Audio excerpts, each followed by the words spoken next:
Hey everybody, I'm Dan McClellan. I'm a scholar of the Bible and religion. Let's take a look at a video. That's a mistranslation. Go back and look at the original Greek text. What Jesus said was, if a man looks at another man's wife and covets her, then he commits adultery in his heart. If that verse meant what you've been taught, that would mean that every man who ever lived who desired a woman is an adulterer. Even men who were courting their future wives didn't have sex with them until marriage. Because they wanted to have sex with them before they got married, they committed adultery. Think about how stupid that is.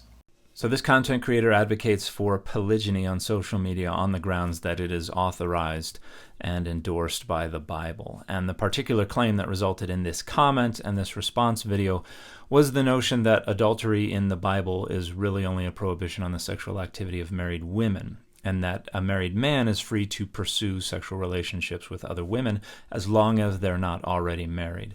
And as I've pointed out before, this is absolutely true of the Hebrew Bible, but I don't know if this creator is aware of the reason why.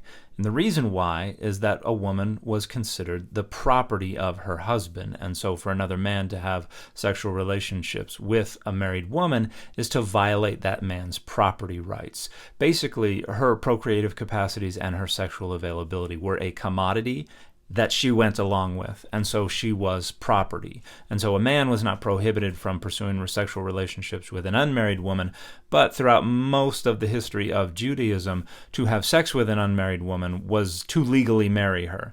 That resulted in her legally becoming his wife, according to most streams of Jewish tradition.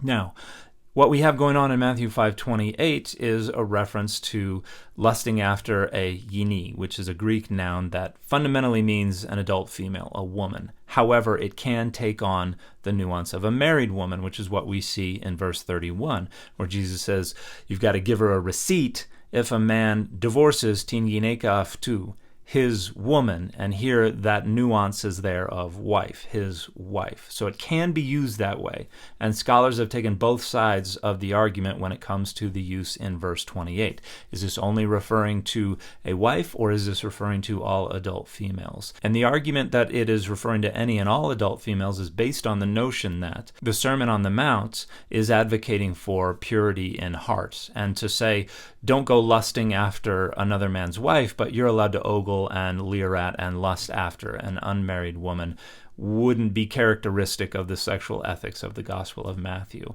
And I think there's a case to make for this, particularly if we look in Matthew 19. There are a couple of different things to point out here.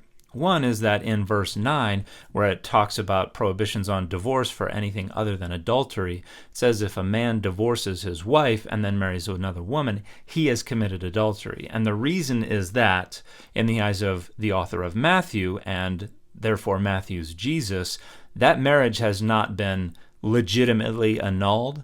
Therefore, he's still married to the first wife, and so to take a second wife would constitute adultery. And if we read on in Matthew 19, Jesus' disciples are shocked by this and say, it would be better if we didn't get married at all. And Jesus is kind of represented as saying, bingo, and goes on to say that those who make themselves eunuchs for the sake of the kingdom of heaven are the real ones. They're living the higher law, and not everybody can live that law.